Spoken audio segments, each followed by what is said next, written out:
The theme that we have chosen for Advent this year is the journey, which takes on a whole new meaning when we see these images of hundreds of people packed into little rubber rafts and toddlers washed up dead on distant shores and countries arguing and debating whether they're going to open their doors to people who are running for their lives.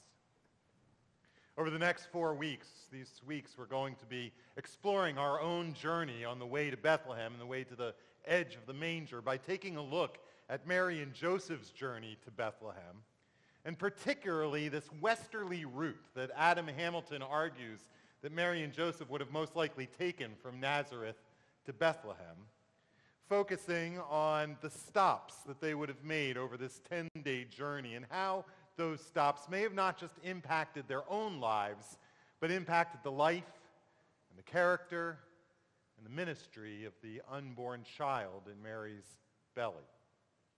And so today we begin with the first stop along the path. Mary and Joseph would have come out of the hills of Nazareth and crossed across a very green and fertile plain, the plain of Jezreel, on their way to the foothills into the mountains. And there in the very southwesterly corner of the plain of Jezreel, they would have had to pass this hilltop city, this citadel or fortress known as Megiddo, which stands at the edge of the plain right over the head of a narrow pass called the Carmel Ridge, which headed up into Israel's Central Valley and was a very strategic and key part of a very important trade route that connected Egypt with Rome and Assyria and Babylon and Mesopotamia and the rest of the Eastern world. And so it was along this road, this Via Maris, as the Romans called it, that we have this Megiddo standing watch over the narrow pass. And so throughout the centuries, whoever controlled Megiddo would control much of the trade in the ancient world. And as a result, Megiddo became the site of a lot of big battles, particularly this flat plain stretched out just at the foot of Megiddo. It was also the most northerly place that the Egyptians were able to bring their chariots. So if you can imagine the epic battles that took place there between nations. Megiddo and the plain in front of it were so well known for all of these battles that in the book of Revelations, the apocalyptic writer John talks about Megiddo and this plain as being the place where the final epic battle between good and evil would take place. Between the second coming, Christ of the second coming, and Satan, where Satan would finally be defeated. Here at the hill of Megiddo, or translated into Greek, the hill Har, Megiddo, Megiddon, Har-Megiddon, that we call Armageddon. Israel, and these are the mountains, Israel was no stranger to violence and war. They knew what it was to be caught as a pawn between devouring giants. They often saw themselves as a sheep surrounded by wolves. If you remember, last week we talked about Isaiah's prophecy where he said that when this Messiah finally comes, the wolves will lie down with the lamb, right? And now that wasn't exactly the kind of prophecy that the Israelites wanted to hear. They were more interested in a Messiah who was going to completely get rid of the wolves. And yet, in so many ways, the Messiah that Isaiah was talking about, the Messiah that would come, would not meet many of the hopes and expectations of what the people wanted at the time, right? Do you think that Mary and Joseph, as they crossed across this battle-scarred plain, the closest thing I can imagine in our own imagination is as they were walking across the field of Gettysburg? Do you think that they thought about Isaiah and his prophecies? The prophecy about the wolves and the lamb. And this prophecy from just 2 chapters earlier. For unto us a child has been born, for us a son given to us. Authority rests upon his shoulders, and he is named Wonderful Counselor, Mighty God, Everlasting Father, Prince of Peace. Do you think that they realized? Yep. Do you think that they realized that this Messiah who was going to come was going to turn on its ear the whole concept of peace, the whole concept of what the Prince of Peace would be? Israel at the time, they were ready for a kind of Terminator-like sort of Prince of Peace.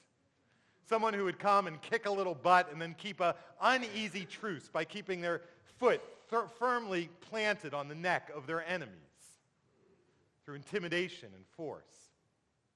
And yet when this child came, when this Messiah came, he talked about a completely different kind of peace. Do you remember what he said to his disciples on the night that he was arrested? Peace I leave with you. My peace I give to you. I do not give to you as the world gives. Do not let your hearts be troubled, and do not let them be afraid. It's an interesting concept. I do not give to you as the world gives. It begs the question, what kind of peace does the world give? Well, the kind of peace that the world gives is always a sort of outside-in sort of peace, isn't it? We're always looking out there for something that's going to bring us some peace in here. Isn't it true? And so the kind of peace that the world gives, it starts with military might and political persuasion and coercion. The kind of peace that the world gives looks for something to drink or something to take to deaden the pain. Something new and shiny that we can reach out to and grab on to distract us from the chaos and the turmoil in our lives. The kind of peace the world gives asks us to turn around and turn our back on the chaos and the wreckage and to deny what's going on. Yet the kind of peace that Jesus came to bring, it's a totally different kind of peace. It's much more of an inside-out kind of peace, right? The kind of peace that's planted in our lives within the turmoil and the chaos. The kind that can take place even as we're going through the struggle and the pain. The kind of peace that Christ speaks is not to our turmoil, but from within our turmoil. That Christ can be there with us as we go through the struggle and the chaos. Do you think that Mary and Joseph knew, as they walked across that plain, about this different kind of peace? As they walked to become refugees, they would not be able to return home for many, many years. As they went into their own turmoil and chaos of their Advent season, do you think they knew this peace that comes from the inside out? Because this peace, it's not some sentimental feeling. It's a very real power given by the Spirit that can change and heal our lives and then help us to reach out to a hurting world. That this power that we find within us might have a real impact on the peace that exists around us. I pray for you in this Advent season that you will find that kind of peace, that you will find that kind of Prince of Peace. Amen.